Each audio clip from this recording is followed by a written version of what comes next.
안녕하세요 여러분, 반갑습니다. 누구나 이해하시고 쉽게 기업에 대한 정보를 전달드리고 있는 대기업 김하진 멘토입니다. 오늘 데이터 솔루션 같이 한번 살펴보겠습니다. 장중에 정말 갑작스럽게 급등하는 모습을 보여주었어요. 이러한 모습은 비단 우리 데이터 솔루션 뿐만 아니라 요 밑에 같이 좀 묶여있는 모아 데이터라는 종목에서도 이런 모습이 좀 똑같이 연출이 되었습니다. 그래서 뭐 혹시나 제가 좀 놓치고 있었던 어떤 뭐 이슈가 갑작스럽게 좀 나왔나 요런 생각이 들어서 굉장히 좀 서치를 많이 해봤는데 명확한 이유는 여러분 없는 것 같습니다. 명확한 이유가 없어요. 근데 그렇지만 이렇게 갑작스러운 급등이 나온 굉장히 가능성이 높은 이유가 있습니다. 바로 약 6분 동안 카카오톡 서비스가 좀 마비가 되었다라는 소식이 나왔습니다. 그래서 아마 좀 주식을 오래 해 보신 분들은 좀 아시겠지만 2022년도였죠. 2022년도 약 10월경에 이 카카오톡의 데이터 센터가 있는 경기도 성남시에 있는 이 데이터 센터에 화재가 발생을 하면서 그때 당시 대국민적인 이 메신저 플랫폼인 카카오톡이 먹통이었던 사건이 한번 있었습니다. 자, 그래서 그때 당시 우리 데이터 솔루션 상한가에 갔었거든요. 그래서 이 주가도 마찬가지로 학습을 한다라는 이런 이론이라고 말하기도 조금 좀 애매한 부분인데 어찌됐든 이 주가 또한 학습을 한다는 건 아마 좀 대부분의 분들이 많이 공감을 하실 거예요. 그래서 가장 가능성이 높은 이유가 바로 좀 요거 아닐까. 카톡이 6분 동안 먹통이 되었다라는 이슈 때문에 2022년도 당시 반사 이익을 기대를 하면서 상한가를 갔었던 우리 데이터 솔루션에 장중 갑작스러운 급등이 나온 게 아닐까 이렇게 좀 생각을 하고 있어요. 그래서 이렇게 바로 관련된 내용을 같이 한번 좀 보시면요. 6분 동안 멈춘 카톡 내부 작업 때문이었다. 과거의 카톡장의 대응은 어땠나 라는 헤드라인의 기사가 이렇게 올라왔습니다. 그래서 관련된 내용 같이 한번 좀 살펴보시면요. 우리 카톡이 오후 한때 메시지 수신과 발신이 제대로 이루어지지 않아 일부 이용자들이 불편을 겪었다.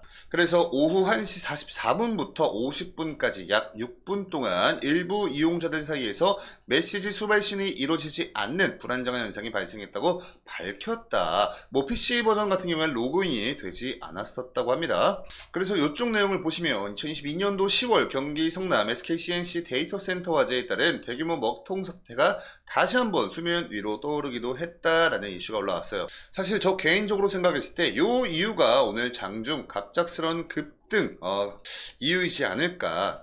왜냐면 이때 당시 이 SK CNC 데이터 센터 화재를 통해서 카톡이 먹통이 됐던 2022년도 이때 당시 어떠한 반사이익 기대감으로 인한 데이터 솔루션이 상한가에 도달을 했던 적이 있었거든요. 그래서 아마 오늘의 이 이슈가 우리 데이터 솔루션 장중 급등 주 원인이 아닐까라고 좀 생각을 합니다. 그래서 이렇게 차트로 넘어와서 같이 한번 좀 보시면요, 여러분, 이때였습니다. 이때 2022년도 10월 17일경에 이때 상한가에 갔었던 적이 있었어요. 이때가 방금 우리가 보고 왔던 그 이슈, 그게 나왔던 그날이었거든요. 그래서 이때 당시 반짝 상한가에 도달을 하고 나서 23년도 들어오면서부터 대한민국의 산업통상자원부, 산업부라 그러죠. 이때까지만 해도 이 수도권에 좀 밀집이 되어 있었던 이 데이터 센터들을 좀 이 지역적 좀 다변화를 통해서 뭐 지방에 건설을 하면은 좀 파격적인 인센티브를 제공을 하는 이런 방안을 검토를 하겠다. 뭐 이런 이슈들과 좀 더불어서 우리 데이터 솔루션이 굉장히 많은 좀 이렇게 기대감으로 수혜를 많이 좀 받았던 이때이기도 했고요. 뭐 지금 현재 이 윤석열 정부 아래에서 이제 앞으로 이 데이터 경제를 활성화를 하겠다, 이런 방안들이 계속해서 보도가 됨에 따라서 한 차례 시장에서 굉장히 많은 관심을 받았던 때이기도 했습니다. 근데 그 이후에 뭐 어떠한 명확하게 정말 수혜를 받는 어떠한 성과들을 보여주지 못함에 따라서 이렇게 기대감에 상승했던 요 주가 상승분 다 반납하는 주가 조정이 나왔던 거예요. 그리고 그러다가 자, 좀 당겨서 보겠습니다.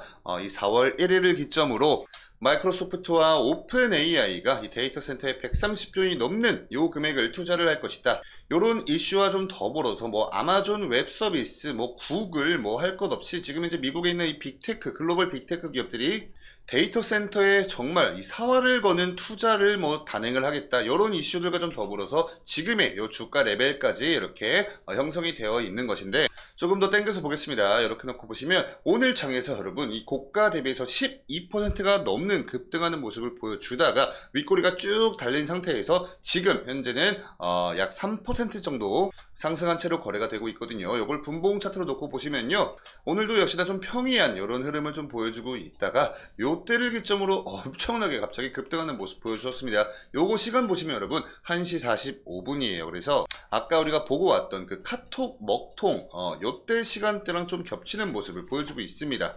그래서 사실 뭐 요런 거는 좀 이게 단발성인 이슈죠.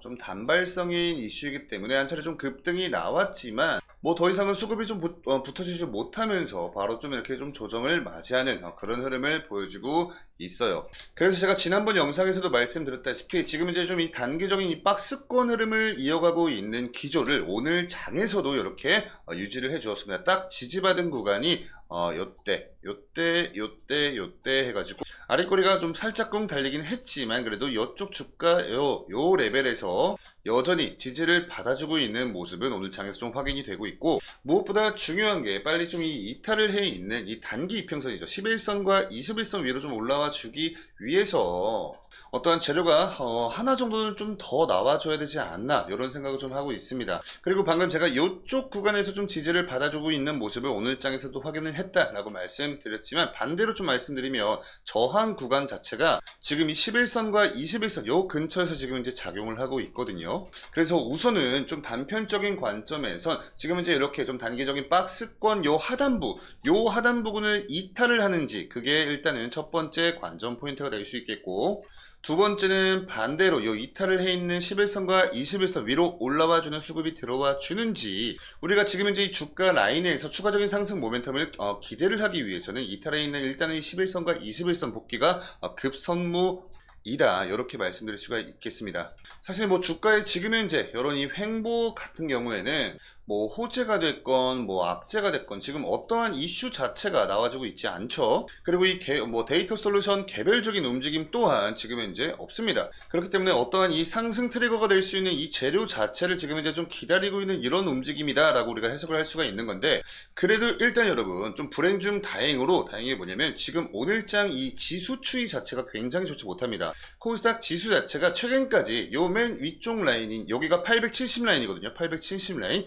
여기서 그래도 7거래일 연속 동안 좀 지지를 받거나 이탈하더라도 바로 또 이렇게 또 올라와주는 모습을 보여주었다가 지난주 금요일장에서 이 870선이 깨졌어요. 그리고 오늘 장에서 860선이 깨졌습니다. 그러니까 지수 자체가 좀 흘러내리고 있는 이런 와중인데도 너무나 다행으로 우리 데이터 솔루션 같은 경우에 3% 정도 요 상승분은 지금 현재 반납하지 않고 유지를 하고 있다는 게 일단은 불행 중 다행으로 그나마 좀 고무적인 사실이 될 수가 있겠고, 또 하나 말씀드리자면 오늘 이 코스닥 시장 자체에서 외국인들 출하 물량이 여러분들 875억 원 매도 물량 나왔습니다. 기관은 1000억 원이 넘는 매도 물량이 나왔어요. 근데 우리 데이터 솔루션의 수급 동향을 보시면 뭐 그렇게 뭐 굉장히 유의미한 그런 수급은 아니지만 이 시장 자체에서 팔자가 강했던 외국인이 우리 데이터 솔루션에 좀 사자로 들어왔다는 건 일단은 좀 장세를 이겨주는 그런 수급 동향이었기 때문에 이 부분도 그나마 고무적인 사실이다, 이렇게 우리가 볼 수 있을 것 같아요.